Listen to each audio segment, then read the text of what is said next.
Hello, hello. Just testing the mic here. Okay, I think we're working. Hey, everybody. 10 o'clock Tuesday night, Central Time. If you're out there and want to chat, feel free to send me a chat. Hopefully, I'll see it while I'm rambling. Okay, so last few days ago, I posted a video on the importance of being precise with your language.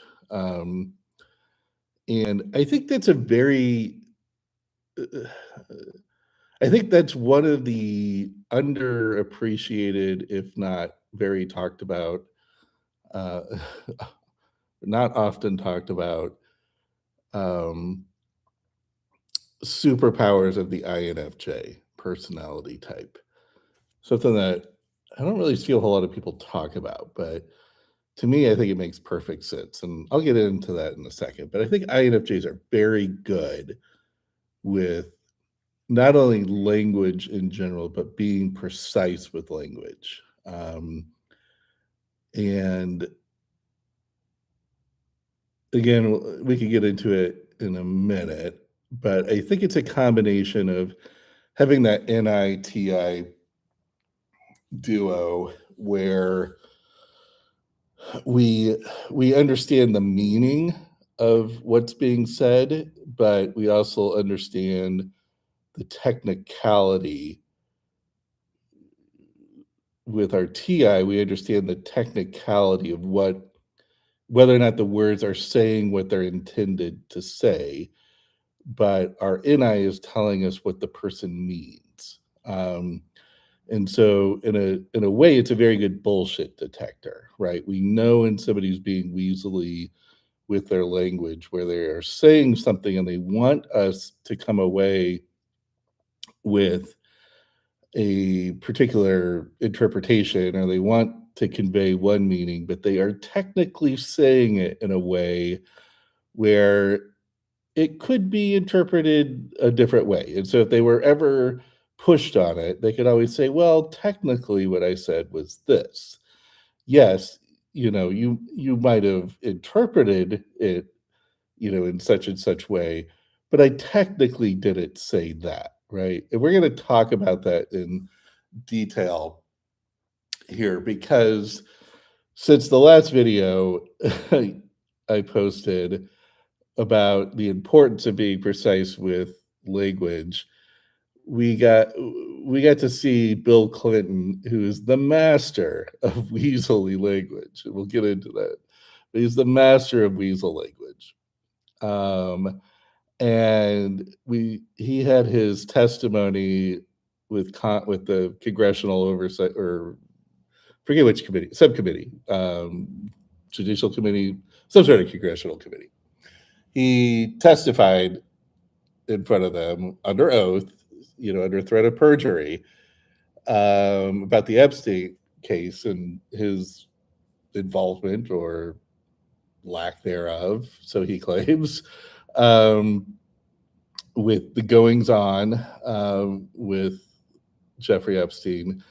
And so it's a perfect example of where he has to tell the truth under threat of perjury, but he also wants to convey certain meanings to everybody and have them walk away thinking that he is saying one thing when but if he were ever pushed on it, he could always say, well, that's not technically what I said. So we're going to talk about that. And INFJs, I think, are just in tune with that. And I don't think it's anything mystical or woo woo about being an INFJ, but the pieces of the puzzle are all there, right? You have the introverted intuition. So we're going to understand what somebody is meaning to tell us, with that NI. Like what's the overall context? What's the underlying meaning of what they're saying? But we also have that TI, like I said, where we're going to be able to break it down and analyze it and say, well, that word could mean this and it could mean that. And the famous Bill Clinton phrase, it depends on what the word is, right? There's nothing more TI than that. It depends on what the word is. And so Clinton, my favorite go-to ESFJ, has got that strong extroverted feeling, and he's got the way to sort of wrap everybody under his little spell, his FE spell, extroverted feeling. But he's also very good at the TE game, no matter how inferior that it might be. He's very skilled at what he says, or he's prepped very well, whatever the case may be. So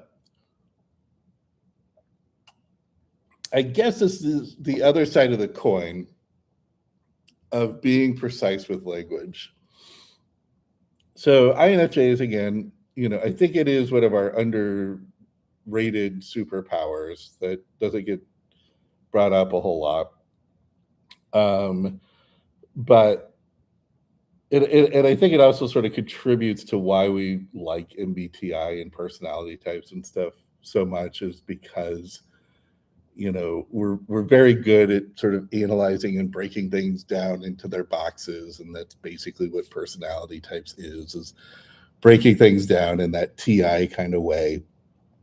But the FE tool user in us wants to find some practical use in it, right? So when we get to know this stuff, we can use it in this practical way with our FE and as we interact with people, whether it be direct interaction or reading people or something like that. And so that's why INFJs make great lawyers. If you're an INFJ out there and you're trying to figure out what you want to do with your life, just be a lawyer. Just trust me, just be a lawyer. INFJs make great lawyers because we're very good at weaselly language. And, like for good or for bad, lawyers have to be good at using language and using it precisely. And there are positive aspects to that, and there are negative aspects to that, depending on what kind of lawyering you're doing. But if you're writing out a contract and you would be very clear about who's entitled to what and what their obligations are, you have to have very precise TE and not this sort of FE. Well, that's what I meant to say. That's close enough for government work. It's got to be precise, and you got to use that TI and that combination with NI where you know what you mean to say. ENTPs and INTPs are also very good with precision and language, but that's more of like correcting you and say, and saying, well, you could have said it this way. You could have said it better or more precisely. And it's a little bit different than the NITE combination, or NE, getting all over myself here, NITI combination that INFJs have, where not only do we understand the underlying meaning that we're trying to get at, but we have that TI to find the precise language. So that's all set up here. And this is one of the rare videos where I get into, being an INFJ and sort of the superpowers of being an INFJ. So for all my INFJ brothers and sisters out there, and if you're not an INFJ, this will help you understand your INFJ mom or coworker with their sort of thought process. So let's talk Clinton, and let's talk the dangers of overly precise words. So I made a video not too long. It was actually shortly after Charlie Kirk was killed, and I went on some rant video about performative language. Now, performative language in linguistics has a very specific definition. It's not performative in the sort of normal sense that people use it these days, where it's like fake or acting a certain way, maybe inauthentically or something. he's being performative. He's putting on a show, or he's being overly dramatic or something like that, right?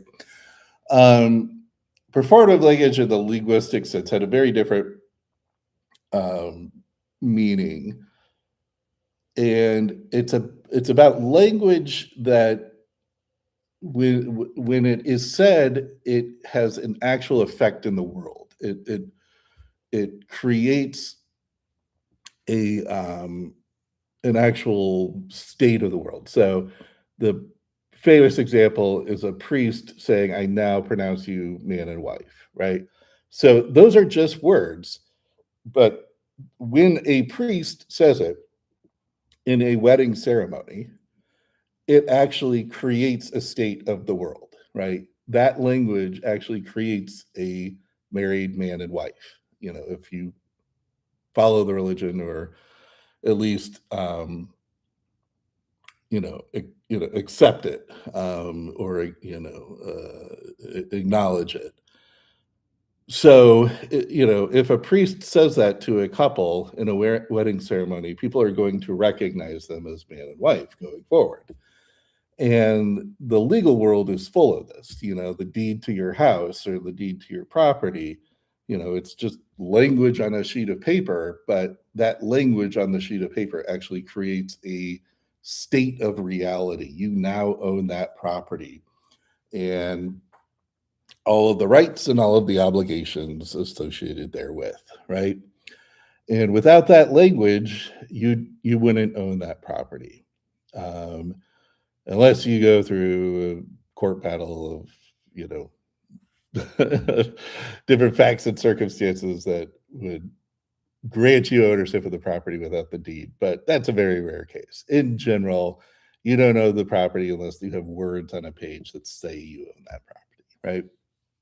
That is performative language. That is language that creates a state in the world. And so one of the ways in which performative language sort of raises its ugly head is when people are lying, or maybe more politely, they are trying to mislead you. They are trying to make you believe. Um, what's the phrase? They knowingly misrepresent a statement of fact, or um, where they say something and they want you to believe one thing, but then again, if you press on them, they could technically say, "No, I wasn't lying. I was just misleading you." Okay, and when you are under the threat of perjury, that can make all the difference in the world, right? It's one thing to lie under oath. It's another thing to say something that is technically true, but everybody just interprets it in a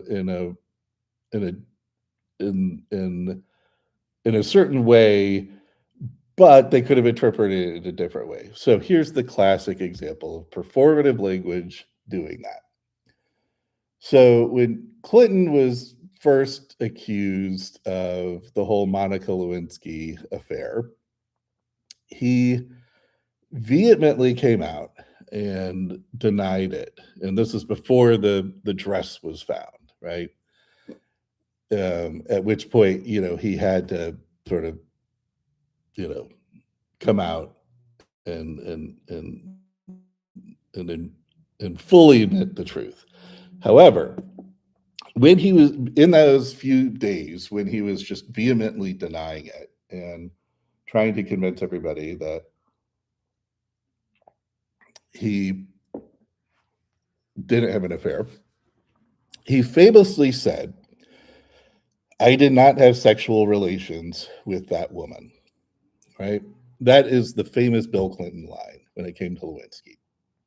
However, and that's what we see in the news clips, right? And that's what was played in the news clips, night after night when all this was going on. It was a big thing.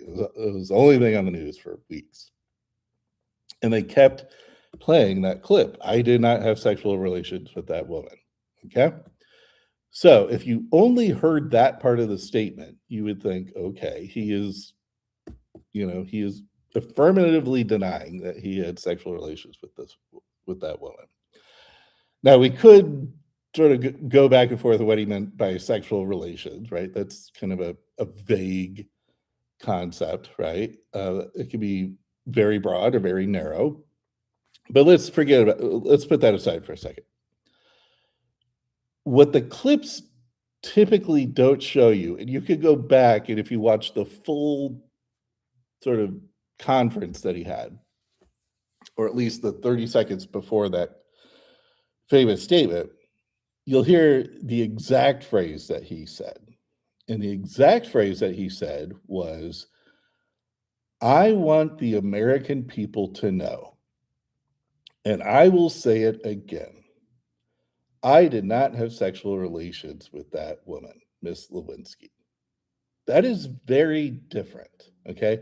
And he wasn't even under threat of perjury. He was just denying it in a press conference, okay? However, if he were ever technically challenged on it, you lied to us. Well, really, what he said was this performative statement where he was really saying, I want to tell the American people, or I want the American people to know."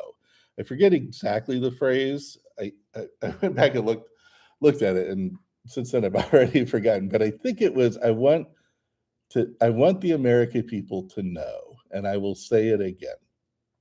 So technically, that's true.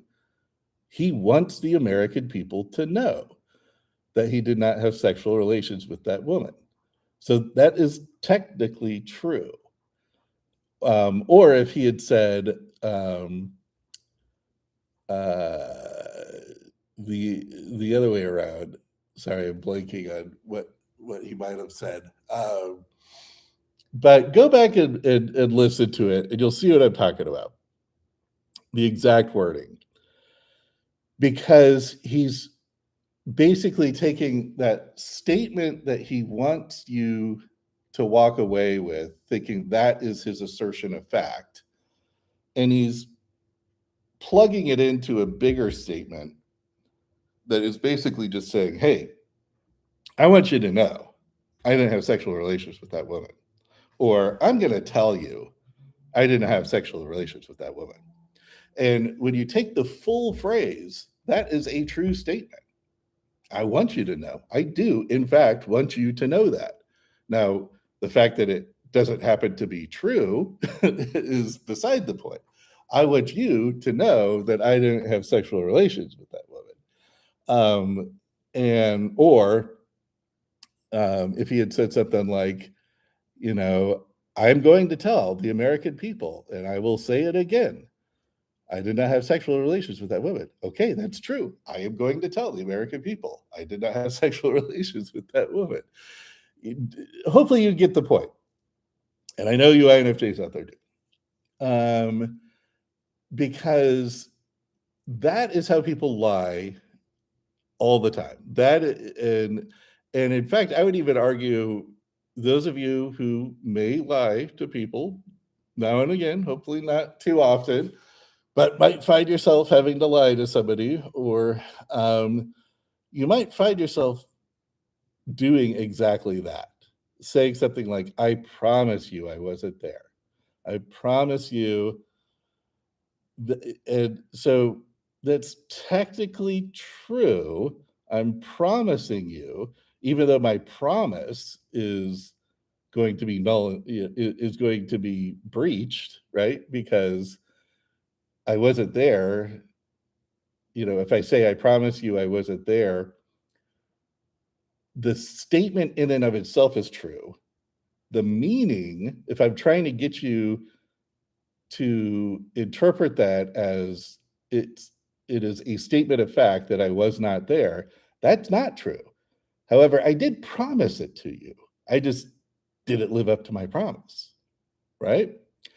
Or, you know, saying things like, I want you to know I would never do that.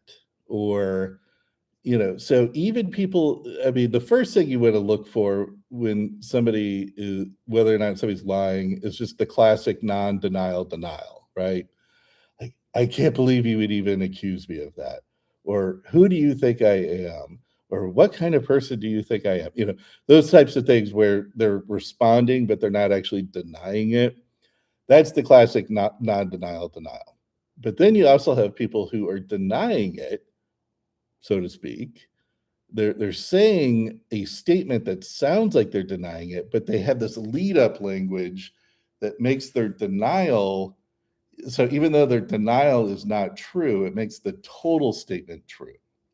And humans actually have a very, very hard time lying. And so you might find people just sort of um, inadvertently or unconsciously or without knowing it, making one of these performative statements because, like, it's very hard for the brain to just outright lie, unless you're really good at it and really equipped at it and kind of know what you're doing in almost a sociopathic sense.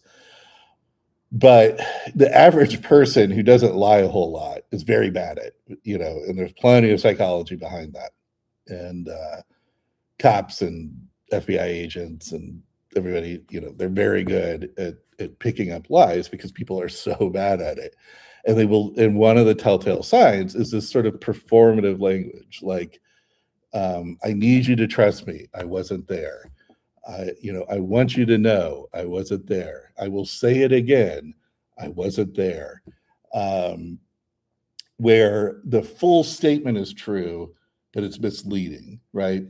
And so when Clinton was finally busted because of the dress on the Lewinsky issue, he had to come out and, I'm pretty sure, he phrased it as, I'm sorry, I was being misleading. I didn't lie. I didn't lie. I mean, what I said was true because there's this performative statement. I want you to know I did not have sexual relations with that woman, or I'm going to tell America that I did not have sexual relations with that woman. Full statement is true, but I was being misleading, and I understand that, and so by being misleading, it's almost as if that's better than lying, So let me off the hook. It's not as bad as it could have been. I didn't lie. I just misled you. Get very weaselly words. But it goes to the point, or sort of the opposite side of the coin of being precise with language, right? We would like to think being precise and correct with what we're saying is always a good thing, that it's always a positive attribute of people. However, there are times where it could be used inappropriately and, for lack of a better term, weaselly, where the person is saying the truth and being precise and being technically correct, but being misleading. Us INFJs, we're onto it. We know it when we see it. And even if you might not be able to sort of articulate it in this way, that person's using performative language and they're saying they're saying something that isn't true but making it true by the sort of lead-in language. You might not know that explicitly, but there's, I'm sure, something in your NI and your TI sort of tingling and telling you, wait, there's something off here. So I wanted to sort of go through his opening statement. This is Clinton again. His opening statement to this congressional committee that's on the Epstein case. And I'm not going to read the whole thing, but it just makes me chuckle because there are so many statements that do exactly what I'm talking about here, where they're technically true and they're trying to impart some sort of meaning, but you could read them, like, you could if you dissect them and analyze them, you can certainly read them in different ways to where he could have been doing all this stuff that he's sort of being accused of, at least in the court of public opinion, not any official court, but he is saying, you know, he's pretty much he's trying to deny any sort of involvement, but using words very, very carefully so that if anything came up, he would not be charged with perjury. Like he could say, well, that's what I said, and you might have interpreted it that way, but technically it was true. So it was a perjury. So let's go through some examples. I'm just going to read through this. Bear with me here. Um, this is an opening statement. Good morning. I'm here today for two reasons. Okay, great. First is the love of my country. Okay. And America was built on the idea that no person is above the law, even presidents, especially presidents. Okay. Nothing really too, I mean, we could break that down, but nothing really too crazy there. Democracy requires every person to play their part. I hope that being here today, we can bring ourselves a little further away from the brink and back to a country where we can disagree with one another civilly, where the search for truth and justice outweighs the partisan urge to score points and create spectacle. I'll do my part. So he is just sort of, playing the hero here. Okay, whatever. No real lying going on here. He's not denying anything yet or trying to. Second reason I'm here is that the girls and women whose lives Jeffrey Epstein destroyed deserve not only justice, but healing. Okay. They've been waiting too long for both. Though my brief acquaintance with Epstein ended years before his crimes came to light, and though I never witnessed during our limited interactions any indication of what was truly going on. Okay, so hold on. I am here to offer what little I know so that it might prevent anything like this from ever happening again. Okay, let's break this down. So this is his first foray into trying to deny that he was involved in any of it, and he didn't know anything about it. So my brief acquaintance with Epstein. Okay, what do you mean by brief? This went on for years. If you look at sort of the historical records, but brief could mean anything. The guy's what, 80 years old? A 20-year relationship might be brief to an 80-year-old. Acquaintance with Epstein. So not friendship, not working relationship, not partnership, but acquaintance with Epstein. Okay.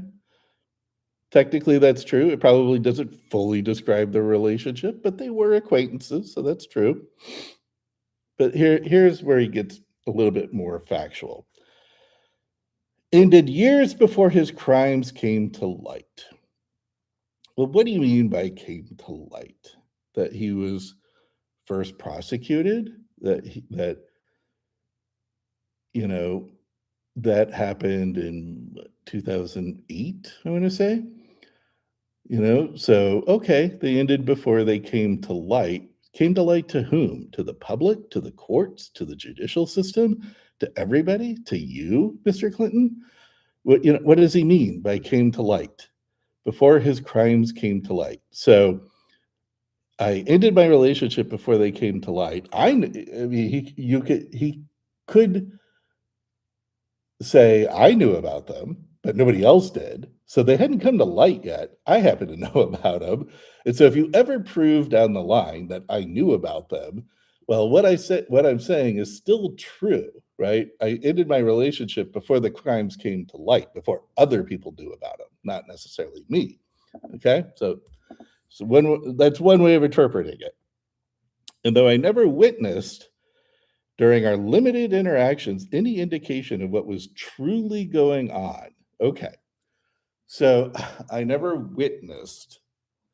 Okay. So few things. Witness is a funny word. Um, Witness sort of suggests a detached observance, right? I witnessed the crime usually means I wasn't involved with the crime. I witnessed it. But if you were, but you could be more direct and say, I never saw it, or um, it was never, nothing ever happened in, in my presence or something like that. But I never witnessed, sort of has this detached, like, it was never just sort of this detached observer. It was never just a witness, right? I was involved. Is sort of the least generous interpretation we could take. During our limited interactions, of course, he's trying to, compartmentalize us into, we were limited, even though 26 times he was on the plane or whatever the number is, and whatever, right? I mean, I guess that's limited. It's not unlimited. It's not infinite. So anything is limited. Any indication of what was truly going on is really what raised my sort of spidey sense on this whole thing.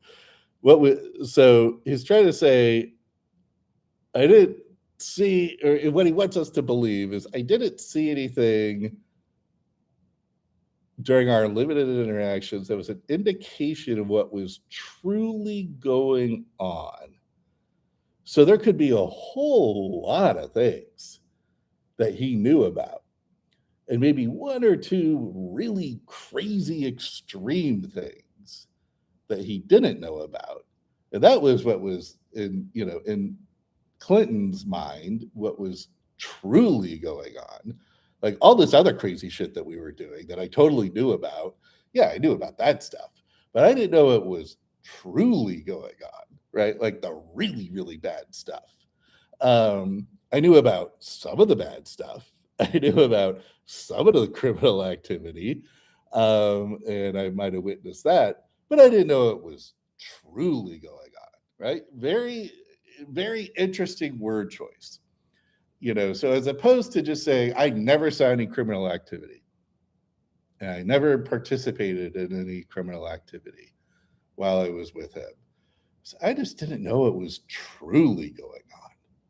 It's had plenty of crimes. Trust me, I've had plenty of crimes.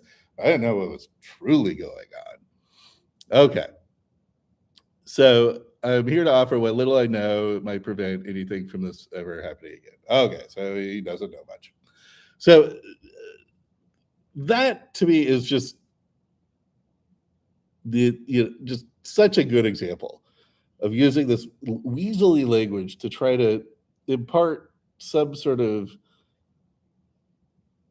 meaning or interpretation in the audience that is technically true, but if you really dissect it, what is he really saying? Nothing. He's not really denying that he didn't know about anything. He's just saying he didn't know what was truly going on. Okay. We made this taking the oath to tell the truth, but everyone has a responsibility to be honest with those they represent. Whether you raise your right hand or not, each and every one of us knows nothing but the truth and accuracy to the American people. Okay, whatever. So he's saying we all owe the truth to the American people. He's not saying necessarily that he's going to tell the truth. He just says that he owes the truth to the American people, and that we all do. That's great. Thank you. Now, let me say what you're going to hear from me. First, I had no idea of the crimes Epstein was committing. Okay, had no idea. What does no idea mean? I did not know. I did not partake. No idea of the crimes Epstein was committing. Again, I could have known of some of the crimes that he was committing, but I didn't know about all of the crimes that he was committing. I had no idea of the crimes Epstein was committing. So we're going to walk away interpreting that as I didn't know Epstein was committing crimes. But really, it could be interpreted as I knew about some of the crimes, but not all of the crimes that he was committing. No matter how many photos you show me, I have two things that at the end of the day matter more than your interpretation of those 20-year-old photos. So, he's trying to discount the photos. Okay, good luck. I know what I saw, and more importantly, what I didn't see. Great. How does that discount what's in the photos? He's trying to say this is what he saw is more important than what's in the photos. Like, what I'm telling you, don't believe your lying eyes. What I'm telling you is the truth, and that's more important than what you see in these crazy photos.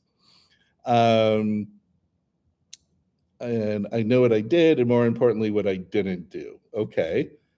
So again, he wants us to walk away from this as if he's saying he's innocent, that he didn't do anything. But all he is saying is, I know what I did, and more importantly, what I didn't do. He's not saying that this is the non-denial denial, right? He's not saying that he didn't commit any crime. He's not saying that he didn't know about any crime or any particular crime, or that a crime or several crimes were happening. All he's saying is, I know what I did, and more importantly, what I didn't do. Great. That is a true statement, but it doesn't mean anything. All it means is that you know what you did. And he goes on to say, I saw nothing and I did nothing wrong. Okay. What do you mean by nothing? I don't know. I saw nothing. Saw nothing could mean a lot. I saw nothing. You saw what? I saw nothing. And I did nothing wrong. He didn't say I didn't commit any crimes. He doesn't say I didn't know about any crimes being committed. He just says I saw nothing and I did nothing wrong. Two general statements that could be true depending on how you interpret them, right? But certainly not saying I did not commit any crime. Right? The classic non-denial denial. Okay. Somebody who grew up in a home with domestic abuse, not only would I have not flown on his plane if I had any inkling of what he was doing, I would have turned him in myself and led the call for justice for his crimes, not sweetheart deals. Okay. So, he's playing the sympathy card here, obviously, but is what he's saying true? Or can it be interpreted in a way that he doesn't is different from what he's trying to get you to think? Not only would I have not flown in his plane, okay, so it's funny because a lot of the people being brought into this world or orbit, so instead of saying, I would have not been acquaintances with this guy, I would have not interacted with him, I would have not done business dealings with him, I would have not partnered with him. They limit it to, well, I wouldn't have flown in his plane had I known, or I wouldn't have been on his island had I known. And so they're trying to equivalate being on the plane with doing the crime. So I wasn't on that plane. I didn't go to that island. It's supposed to mean, or they mean for us to read that or interpret that as, I wasn't committing any crime. I wasn't involved with any of this. But instead, what they're saying is true. I wasn't on the plane. Now, Clinton, of course, was on the plane. So instead, he's saying, I wouldn't have flown on that plane had I known what was going on, what was truly going on, or what he was doing. Again, I might have known 50 crimes that he was committing, but there's that 51st or 52nd crime that I had no idea that he was doing. And if I had known about number 51 and 52, I would have never flown on that plane with him. I would have never been involved with him, right? So again, he wants you to think, well, had I known what he was doing, or I had no idea that he was committing any crime. And if I did, I wouldn't have been on his plane. But no, that's not what he's saying. He's saying, if I had known everything that he was doing, so if I had any inkling of what he was doing, well, what do you mean by what he was doing, right? All of the crimes, some of the crimes, just the crimes that were really bad that you didn't know about? Sure, maybe there were some crimes he was doing that Clinton had no idea about. And if he had known about the really bad ones, he wouldn't have been involved. But all the other ones, sure, fine, whatever. We don't know because he's being so precise with his language that he's carving out those possibilities. I would have turned himself in, I would have turned him in myself and led the call for justice for his crime. No, you wouldn't have, but whatever. Okay, but even with 2020 hindsight, I said nothing that ever gave me pause. Okay, this is almost criminally crazy. So he's saying, with 2020 hindsight, I saw nothing that ever gave me pause. Well, that might be more self-incriminating. So in other words, yeah, this could be interpreted as him saying, yeah, I saw a lot of crazy shit, but it didn't give me pause because I'm crazy, right? Um, but he wants you to read that as I'm a good Christian, God-fearing man, and just like everybody else out there, and I didn't see anything that would have given a reasonable person or a moral person pause. Didn't give me pause, me, Bill Clinton, pause. And I'm sure it takes a lot to give Bill Clinton pause. So I don't know if that really is telling us a whole lot. We were only here because he hid it from everyone. What did he hide? It? What was it? The really outrageous crimes that Clinton didn't know about, or everything from everyone for so well for so long. And by the time it came to light again, with his 2008 guilty plea. So here, Clinton's even admitting that came to light means in 2008 when he pled guilty. So again, Clinton might have known about it, but when it came to light to the public, that's when I decided to, cut ties. Well, he says, I had long stopped associated with him. So what does long stopped associated? What does that mean? And what does it mean associating with them? So again, we could dissect all this stuff, till the cows come home. But it is a great example of just using this weaselly language to try to get people to interpret things one way.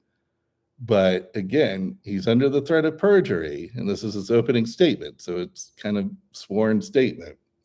And so he can't lie, but he certainly wants you to believe certain things, and he certainly wants Congress to believe certain things. But if any sort of evidence were to pop up of a video or a photo or text message or email, he could always say, well, yeah, I know that's how you probably interpreted what I said in my opening statement, but technically what I said was still true, even in light of this new evidence, right?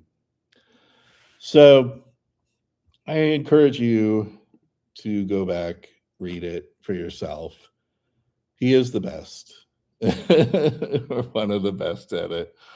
A lot of politicians are, and this is certainly not a right versus left. I grew up in the Clinton era, and I grew up as one of those people who love Clinton. Very different now, very different opinion of the man now. But back in the day when we were all under the Clinton spell, we all loved him, whether you want to admit it or not. But it was because he was so good with language and the FE, and just getting everybody to feel so warm and fuzzy. And then as you grow up and really start unpacking his statements and, more evidence and more of the story comes out and you realize, oh shit, he was just lying constantly all the time, but not really lying, just misleading, because what he was saying was technically true. So, anywho, just given the fact that I made that video the other night about the importance of being precise with language, it sort of made me giggle when I saw Clinton being very precise with his language, or at least his lawyers were, who knows, and realizing that there are two sides to this coin, and also just pointing out this really is an INFJ superpower. For those of you who are INFJs and sort of discovering the fact that you are and trying to think of, what does that mean? This is one of those things. This is one of those things that we're very good at, is picking apart these sorts of things. And again, it's what makes us good lawyers, because not only can we pick it apart, but we could do it ourselves if we had to. Hopefully, none of us will ever be in that position where we have to. We could just pick apart what other people say. All right, I think that's about it. Crazy world, crazy world. Hopefully, something positive comes out of all this. All right, have a good night. Talk to you later. Bye.